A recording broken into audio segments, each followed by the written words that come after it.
Step aside, ma'am. This aircraft is preparing for its owner. Cleaning staff should use the service entrance. The pilot's dismissive hand doesn't waver as he blocks the boarding stairs. Melissa Reynolds stands motionless, her Hermes briefcase hanging from one hand, boarding documents in the other. The early morning sun glints off the jet's fuselage, her company logo clearly visible on the tail. The pilot's smirk grows as he looks her up and down. Unless you have written authorization from Dr. Reynolds, I'll have to ask you to leave the tarmac immediately. She opens her mouth to respond when a second crew member appears. Any problems, Captain Harrison? Will she immediately reveal her identity, or is there a strategic advantage to this case of mistaken identity? The day begins with promise for Melissa. Her alarm chirps at 5:30 a.m., giving her ample time to prepare for the crucial Seattle meeting. The acquisition of Tech Vision could propel Reynolds Technologies into the stratosphere of industry leaders. Everything must go perfectly. The car service arrives exactly on schedule, a sleek black Escalade that glides through the pre-dawn Manhattan streets. Her driver, an older gentleman with salt and pepper hair, glances at her through the rearview mirror.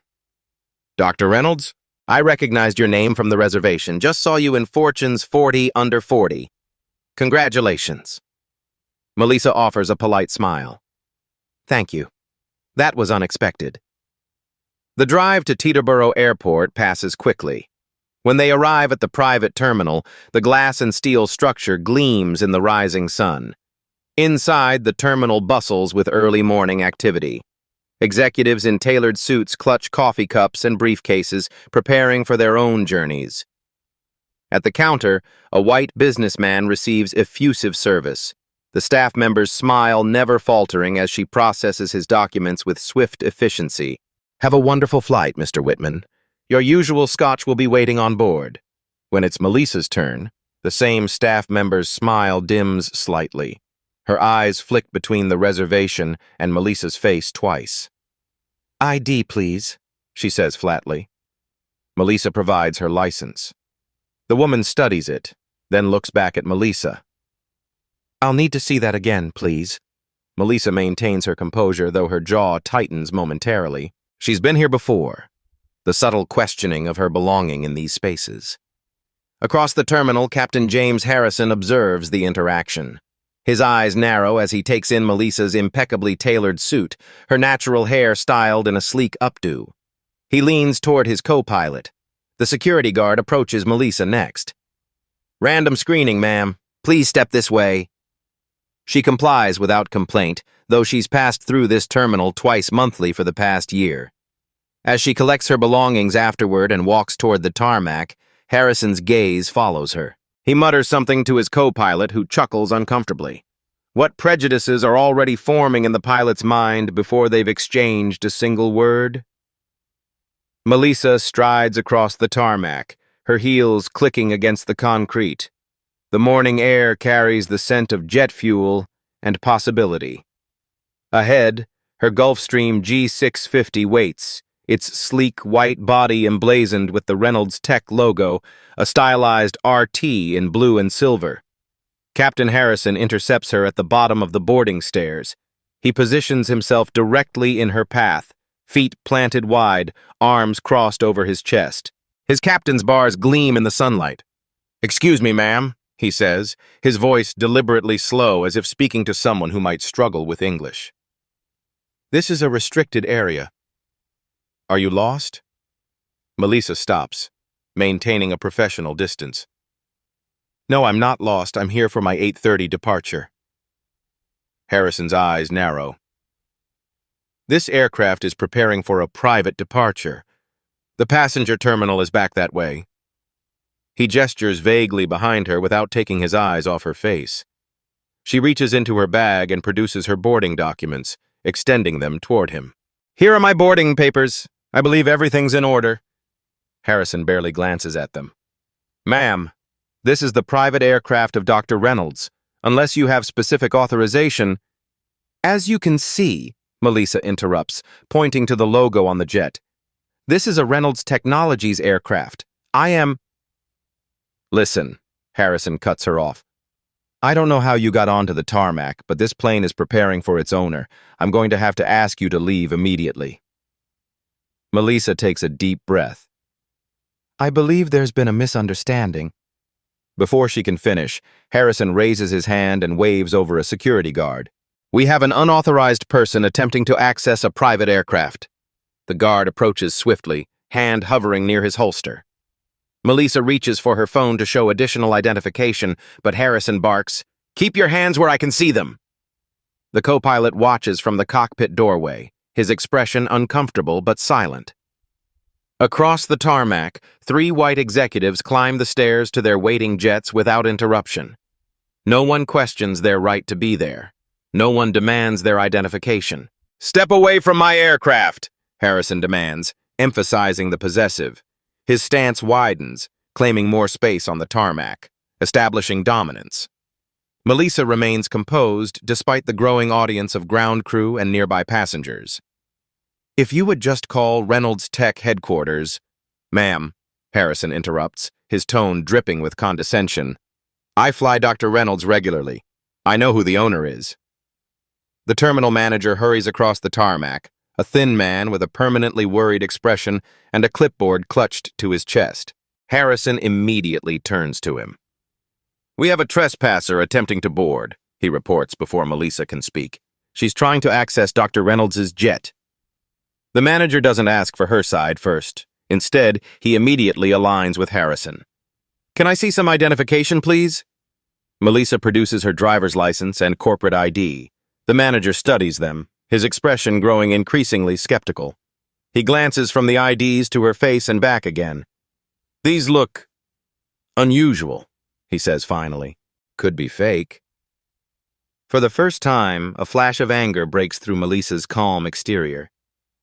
Are you suggesting my government-issued ID is counterfeit? Harrison snorts. Anyone can buy designer clothes and fake credentials. His eyes sweep dismissively over her Armani suit and Christian Louboutin heels. Happens all the time. People trying to sneak onto private jets for Instagram photos. A small crowd has gathered now. Ground crew pause their work. Pilots from nearby aircraft observe with curiosity. 2 passengers waiting to board another jet whisper to each other, pointing subtly. Perhaps we should wait for the real Dr. Reynolds to arrive, the manager suggests with false reasonableness. That would clear everything up, wouldn't it? Melissa feels the weight of every stare. The familiar burn of public humiliation creeps up her neck, but she refuses to show it. Years of being the only black woman in boardrooms, at conferences, in first-class lounges, all have prepared her for this moment. I'd like to make a phone call, she says evenly. The manager and Harrison exchange glances. Fine, the manager concedes, but don't leave this area. As Melissa steps away, phone in hand, she overhears Harrison speaking to his co-pilot in a voice just loud enough to carry. Can you believe these people? Always trying to be something they're not. The co-pilot shifts uncomfortably but says nothing. Melissa's fingers tighten around her phone. Her reflection in its black screen shows a woman at a crossroads. She has absorbed slights like these for years, letting them slide for the sake of professionalism, for moving forward, for not being labeled difficult. Not today. Melissa walks 20 paces away, far enough for privacy but close enough to remain in view of the watchful eyes. Her spine stays straight, shoulders back, chin lifted. She will not slouch. She will not hide. She will not become smaller to make them comfortable. This isn't the first time. Images flash through her mind like a painful slideshow. The investor who handed her his empty coffee cup, assuming she was the assistant, not the CEO pitching for millions. The hotel clerk who directed her to the service elevator when she arrived for a keynote address. The countless times she's been asked, "No, but who's really in charge?" Each time she swallowed the indignity and moved forward.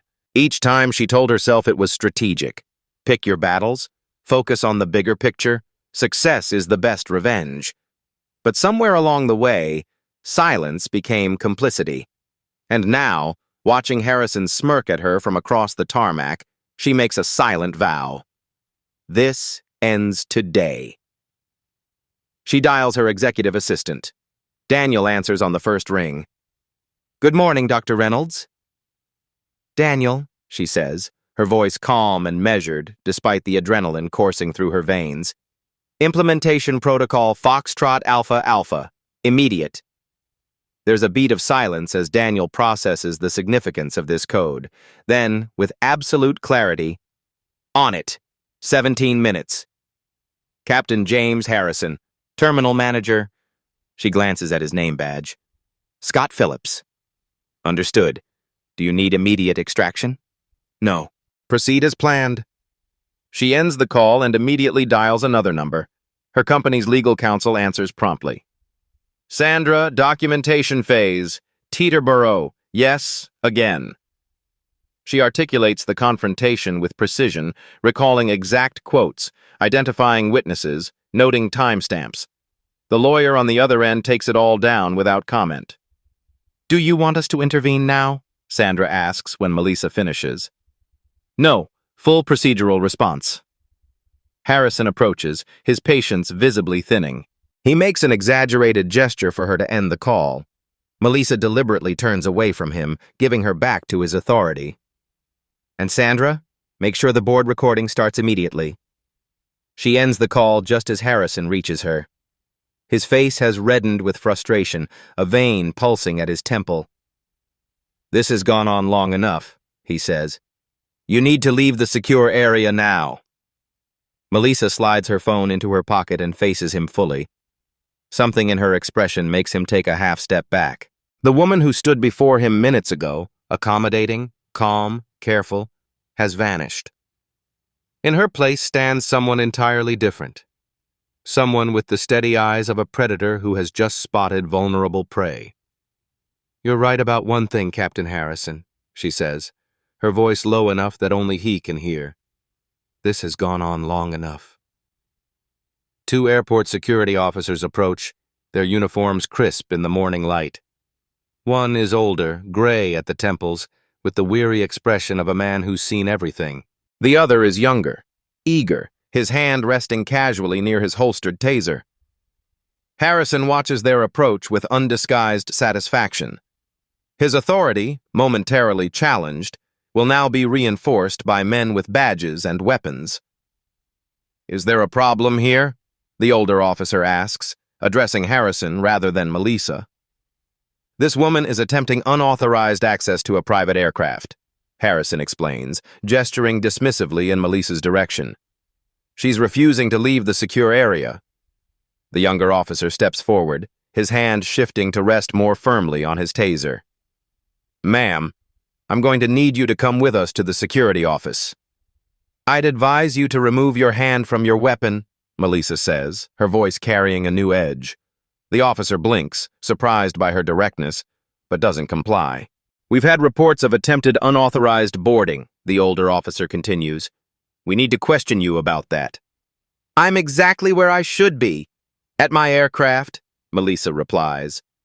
Harrison laughs, the sound sharp and dismissive. "Lady, I've flown Dr. Reynolds for 3 years. He's a respected businessman." The pronoun mistake hangs in the air. Melissa's lips curve into a subtle smile, unnoticed by everyone except those watching closely. "This is becoming disruptive," the younger officer says. "You need to come with us now." He reaches for Melissa's arm. His colleague follows suit, each taking an elbow to escort her away. "You are currently placing hands on the owner of that aircraft," Melissa states. "I suggest you reconsider." The officers exchange glances but maintain their grip. Years of training have taught them to trust the word of uniformed pilots over civilians, especially civilians who don't match their expectations of private jet owners. "She's delusional," Harrison encourages them. "Get her out of here before the real owner arrives." The terminal manager checks his watch, anxiety creeping into his expression. "The scheduled departure is in 20 minutes. This needs to be resolved quickly." The officers begin to steer Melissa toward the terminal building. The security officers guide Melissa across the tarmac, their grips firm but not painful. She doesn't resist but walks with deliberate slowness, maintaining her dignity with each step. This is now unlawful detention and will be documented as such, she informs them, her voice carrying in the morning air. The younger officer tightens his grip slightly. The older one looks increasingly uncertain. Behind them, Harrison calls to the ground crew who hover nearby, watching the spectacle. "Begin pre-flight checks. We'll depart as soon as Dr. Reynolds arrives." The ground crew hesitates, looking between Harrison and the woman being escorted away. "May I access my phone to resolve this matter?"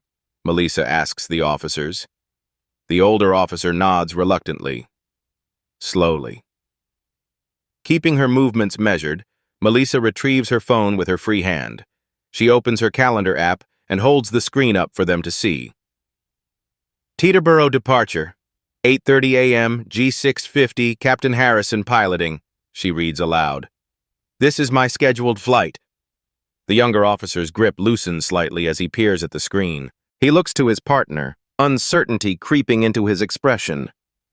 "That doesn't prove anything," the terminal manager interjects, hurrying to catch up with them.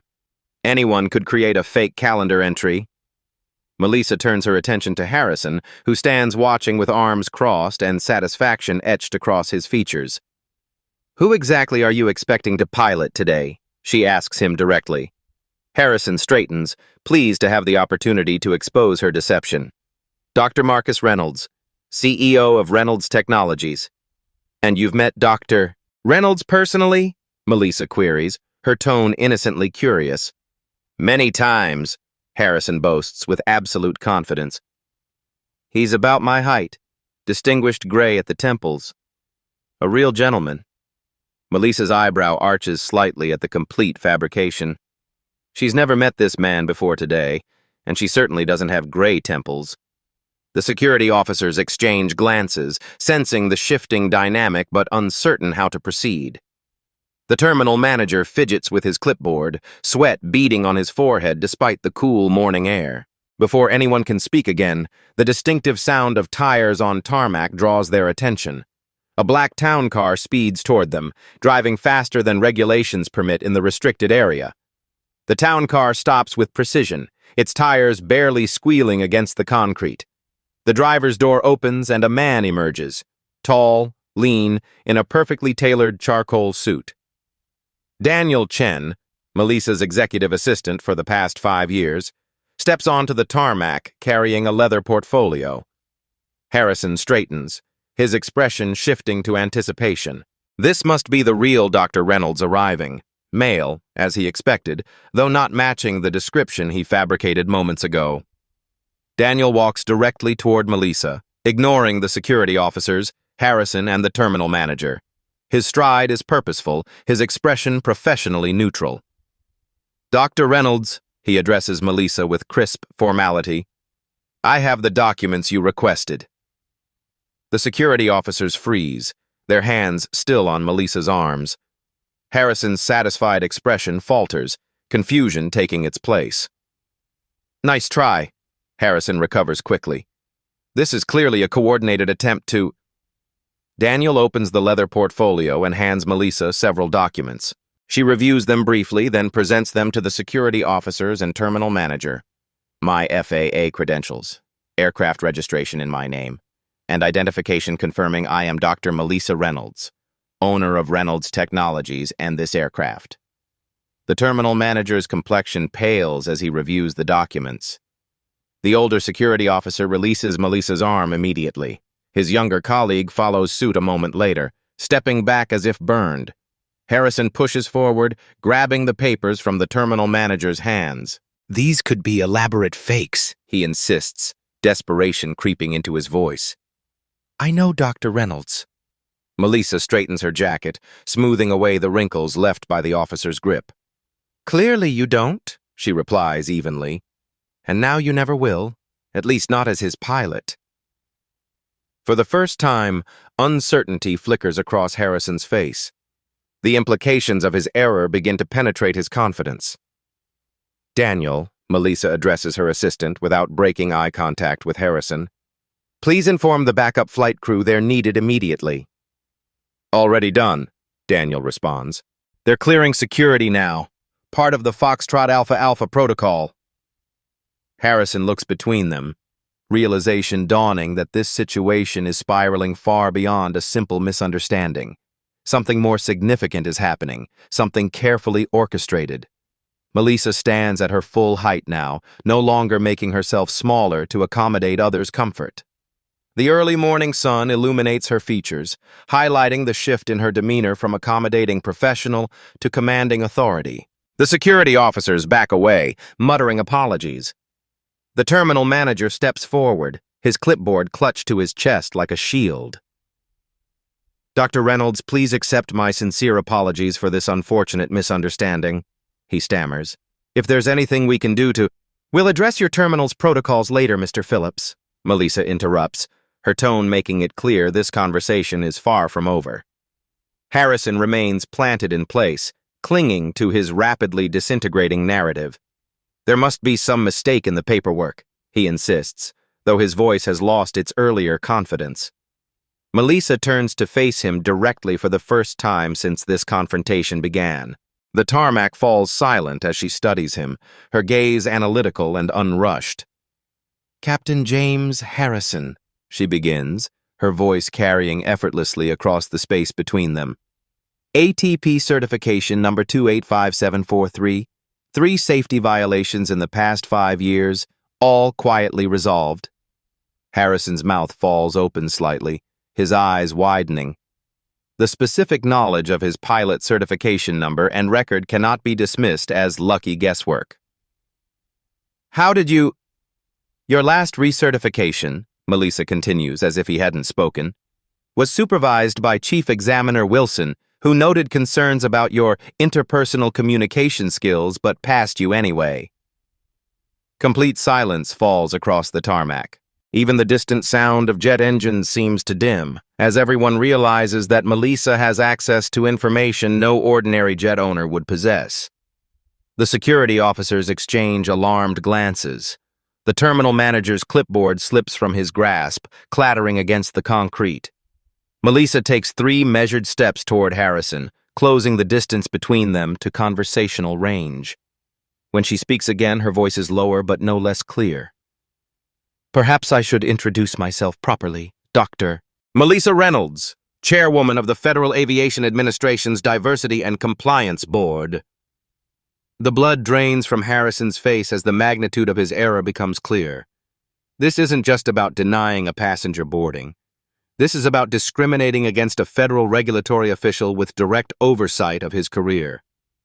"The same board," Melissa continues, "that oversees all pilot certifications, investigates discrimination complaints, and has the authority to ground pilots pending investigation." Daniel approaches, extracting another document from his portfolio. Melissa takes it without looking away from Harrison's increasingly ashen face. "As of this moment, you are not authorized to operate any aircraft until a full investigation into this incident is completed," she states, signing the document with a pen Daniel provides. "Your privileges are temporarily suspended, effective immediately." She hands the signed order to Harrison, who takes it automatically, his hands trembling slightly. The terminal manager steps forward, desperation evident in his voice. "Dr. Reynolds, please allow us to—" "Your terminal will also be subject to a complete compliance review," Melissa cuts him off. "Expect my team within 48 hours. Harrison finally breaks, his professional demeanor crumbling entirely. "You can't do this. It was a simple misunderstanding." Melissa's expression remains impassive, but her words land with precision.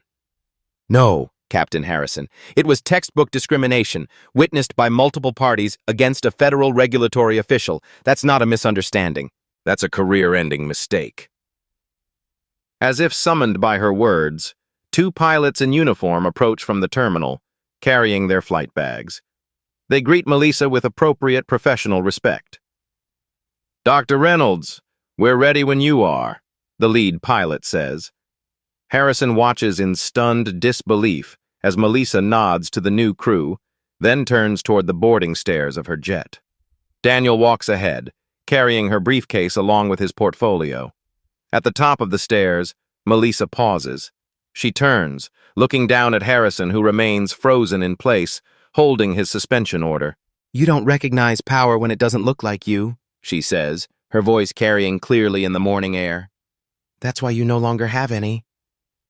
She steps into her jet, the door closing behind her with pneumatic finality.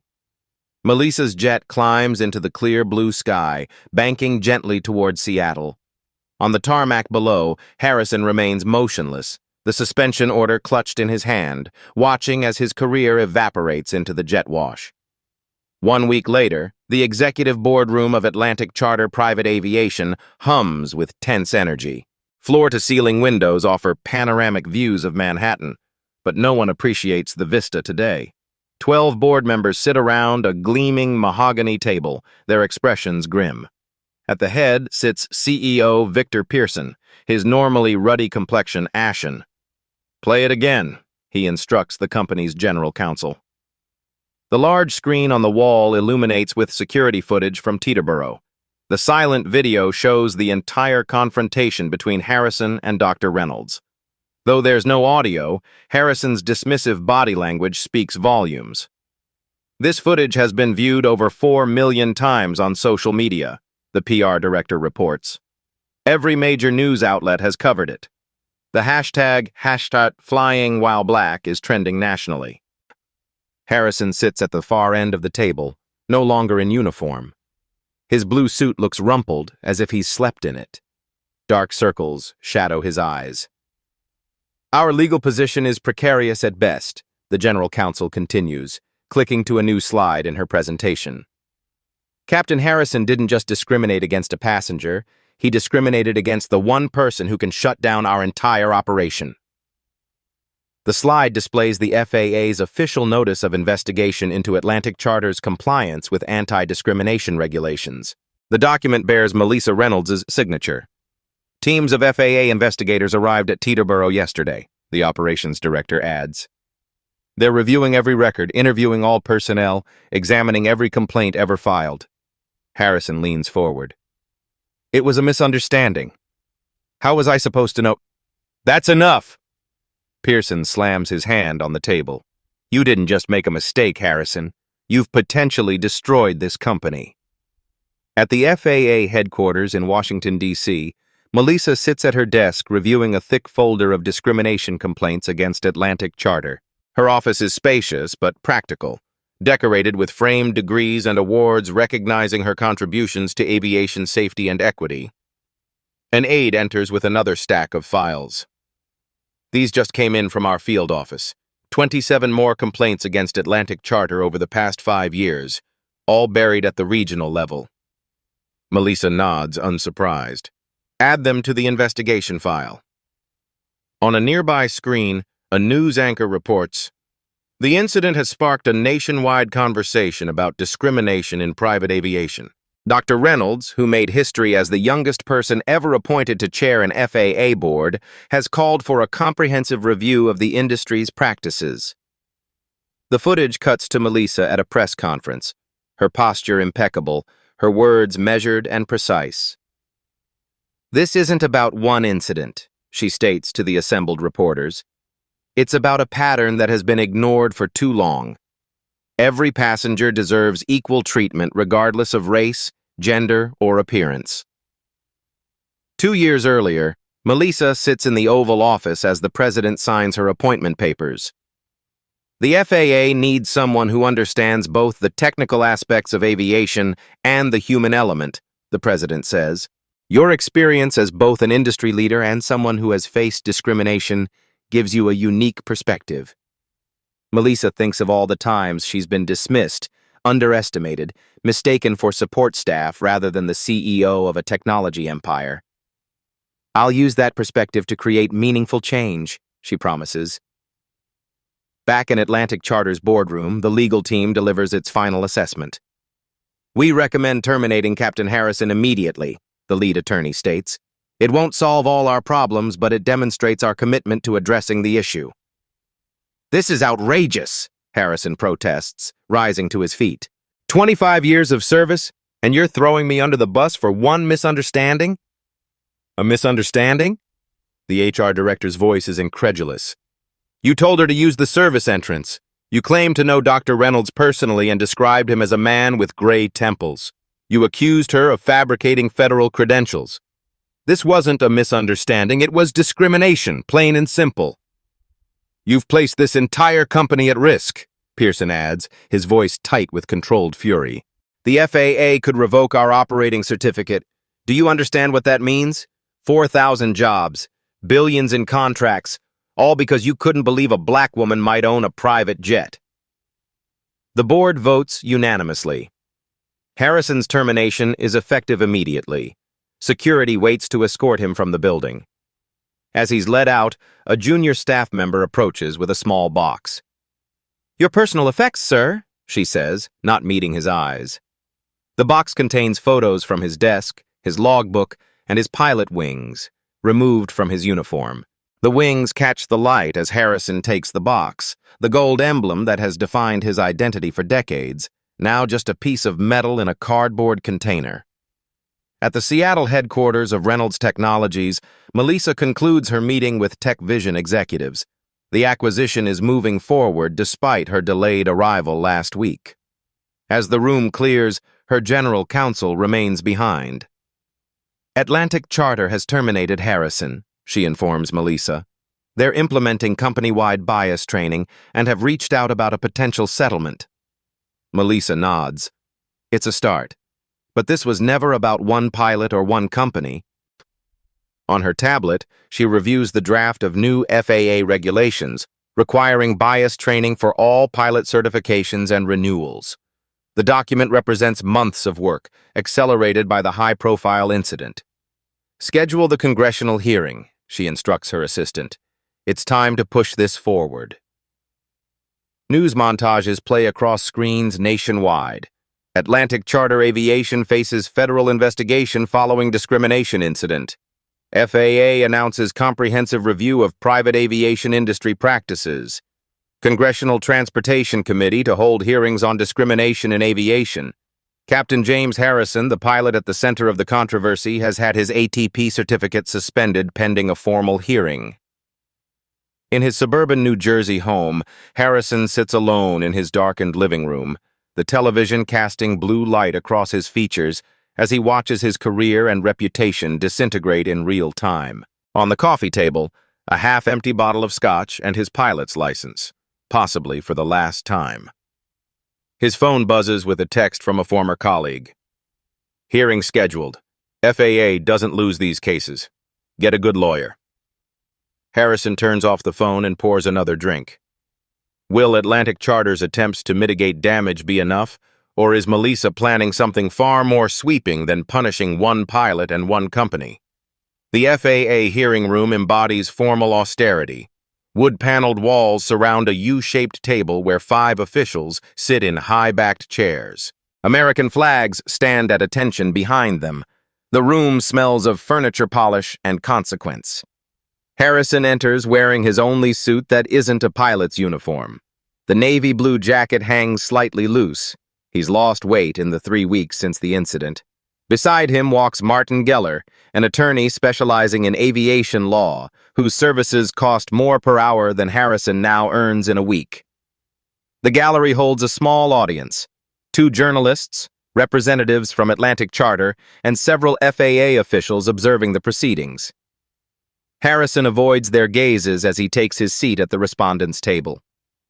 The central door opens, and Melissa enters with 2 colleagues. She wears a charcoal suit with subtle pinstripes, her FAA credentials displayed on a lanyard. Harrison stiffens in his chair, watching as she takes her place at the panel table. The chief hearing officer, a stern woman with silver-streaked hair, calls the room to order. This hearing will determine whether Captain James Harrison's airline transport pilot certification should be permanently revoked, following allegations of discriminatory conduct and violations of FAA regulations. Harrison's attorney places a reassuring hand on his arm, but the gesture provides little comfort. Dr. Reynolds has recused herself from voting due to personal involvement, but remains present to provide testimony, the hearing officer explains. The proceedings begin with clinical efficiency. The panel reviews Harrison's complete flight record displayed on monitors visible to everyone in the room. 25 years of service scrolls by. Thousands of flight hours, dozens of aircraft types, certifications, and recertifications. Then come the incidents. 3 safety violations in the past 5 years, the technical examiner notes, all resolved with minimal consequences. Let the record reflect that these were minor infractions, Harrison's attorney interjects. None jeopardized passenger safety. The examiner continues as if he hadn't spoken. We've also discovered 7 previously unreported incidents involving passenger complaints. Harrison shifts uncomfortably as these previously buried reports appear on screen. Complaints from passengers with names like Rodriguez, Washington, Kim, all describing treatment markedly different from what white passengers received. The terminal security footage plays next. Without audio, Harrison's body language appears even more dismissive, his gestures more aggressive. The panel watches in silence. His former first officer testifies via video link. Captain Harrison often made comments about female and minority passengers, he admits reluctantly. I should have reported it, but... His voice trails off, heavy with regret for his own complicity. When Harrison finally speaks, desperation edges his voice. 25 years of service should count for something. One mistake shouldn't erase a lifetime of work. The panel chairman leans forward, her expression unyielding. 25 years of service makes this behavior less excusable, not more. You've had ample time to learn appropriate conduct. The deliberation takes less than 30 minutes. Harrison stands as the panel returns, his legs unsteady beneath him. This panel finds that Captain James Harrison has demonstrated conduct unbecoming of an FAA certificate holder, shown discriminatory behavior incompatible with safety culture requirements, and violated multiple sections of the Federal Aviation Regulations. The chairwoman's voice is firm, without malice but without mercy. The recommendation is unanimous, permanent revocation of ATP certification. The words hit Harrison like physical blows. Permanent. Revocation. His identity for 25 years, stripped away in minutes. Surrender your license to the clerk, the chairwoman instructs. Harrison reaches into his jacket pocket with trembling fingers. The plastic card has lived next to his heart for decades. He places it on the table before the clerk, who slides it into an envelope without ceremony. As he turns to leave the hearing room, Harrison's eyes meet Melissa's. He expects triumph, perhaps gloating. Instead, he finds only calm acknowledgement. She offers a single professional nod, not forgiveness, but recognition that justice has been served. It is somehow worse than anger would have been. Harrison exits the hearing room, his footsteps echoing in the marble hallway. Behind him, the door closes with a soft click that sounds to his ears like the final cutting of his wings. Headlines flash across screens nationwide, documenting the ripple effects of what media outlets have dubbed the Reynolds Incident. FAA launches comprehensive investigation into discrimination in private aviation. Atlantic Charter implements mandatory anti-bias training for all staff. Congressional hearing on aviation discrimination set for next week.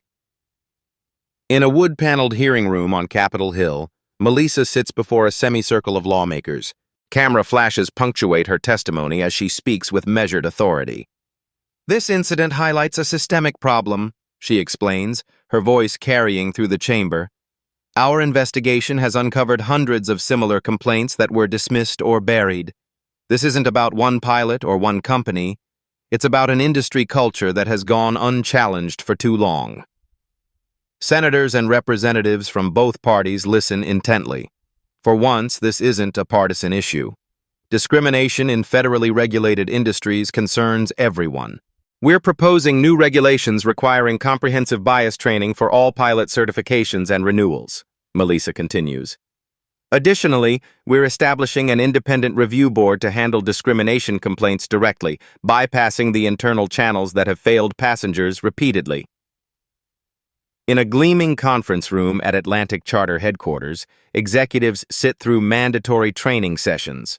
The corporate culture that once dismissed soft skills as secondary now recognizes them as essential to survival. The Reynolds Protocol will be implemented across all our operations. the new chief diversity officer explains to rows of pilots, flight attendants, and ground staff. Every employee will complete this training annually with additional sessions for customer-facing personnel. On screen, statistics reveal the stark reality. Complaints of discrimination in private aviation have surged 340% since Melissa's incident made national news. Not because incidents have increased, but because passengers now believe reporting might actually make a difference. At Teterboro, new management transforms the terminal's operations. Security protocols now include explicit anti-bias procedures. Staff undergoes regular training. The customer service counter features a diverse team, a visible signal of changing times. From a distance, Harrison watches planes take off and land. He sits in his car in the airport parking lot, now employed driving a high-end airport shuttle service, the closest he can get to aviation with his credentials revoked. The irony isn't lost on him. He now serves the very passengers he once judged unworthy of respect. A sleek private jet climbs into the sky above him, its distinctive paint scheme identifying it as a Reynolds Technologies aircraft. He watches until it disappears into the clouds. At FAA headquarters, Melissa reviews applications for a new scholarship program. The Margaret Reynolds Memorial Scholarship for Underrepresented Aviators bears her grandmother's name, a woman who dreamed of flying but was denied training in the 1960s because women weren't suited for the cockpit. An industry publication arrives on her desk with her photo on the cover. The headline reads, "The Woman Who Changed Private Aviation's Culture." She sets it aside without reading it. This was never about headlines or personal recognition. It was about ensuring that the next Melissa Reynolds wouldn't have to prove she belonged. 1 year later, Melissa approaches the familiar Teterboro terminal. The morning sun bathes the building in golden light, not unlike that day 12 months ago. But everything else has changed. The terminal manager, a woman of color with a confident stance and alert eyes, greets her at the entrance. "Good morning, Dr. Reynolds. Your aircraft is prepared and waiting." "Thank you, Ms. Daniels," Melissa responds, recognizing the former FAA inspector who now oversees terminal operations. The Reynolds Protocol in action. Not just training, but structural change. Security processing flows smoothly. No random additional screening, no second-guessing her identity or credentials. Just professional courtesy extended equally to every passenger, regardless of appearance. On the tarmac, her G650 gleams in the morning light, the Reynolds Technologies logo freshly painted after a recent maintenance check. At the bottom of the boarding stairs waits her flight crew, headed by Captain Aisha Washington, a young black woman whose posture straightens as Melissa approaches. "Dr. Reynolds, welcome aboard." Captain Washington greets her with professional warmth. "Weather looks excellent all the way to San Francisco. We should arrive 15 minutes ahead of schedule." As they climb the stairs together, Captain Washington adds quietly, "I wanted to thank you personally. I'm a graduate of your scholarship program. Your advocacy changed the trajectory of my career." Melissa pauses, taking in the significance of this moment. "I'm glad to hear it, Captain. How are you finding Atlantic Charter as an employer?" "Transformed," Washington replies. "The old guard resisted at first, but the new policies have created space for people like me to succeed on merit alone." Inside the cabin, Daniel waits with her morning briefing prepared. As she settles into her seat, he provides updates on the day's agenda. "The acquisition team is ready for your arrival. Legal has cleared all remaining hurdles." He hands her a tablet displaying the latest figures. "And Reynolds Technologies stock opened 3 points up this morning following the announcement." "And the graduation ceremony this evening?" Melissa asks. "All arranged. Your speech is loaded on your secure drive. The Academy is expecting record attendance." Melissa nods, glancing at the speech she'll deliver to the graduating class of the National Aviation Academy. The title page reads, "Recognizing Power in All Its Forms." As the jet accelerates down the runway, Melissa gazes out the window. Teterboro grows smaller below, the site of her humiliation now transformed into a symbol of progress. She feels no particular satisfaction about Harrison's downfall. It was never about him specifically, but about the system that enabled him and thousands like him. The aircraft climbs through scattered clouds, banking gently westward.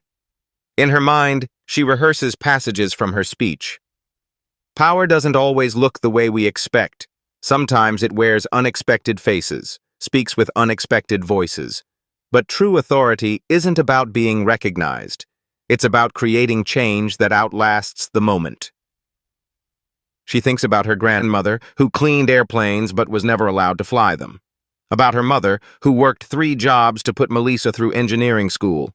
About every person who faced a barrier and either broke through it or helped build a ladder for those who would come after. The jet levels at cruising altitude, joining dozens of other aircraft traversing the morning sky.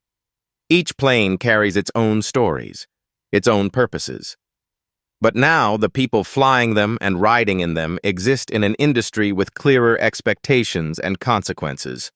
Not perfect. Change never is at first, but measurably better.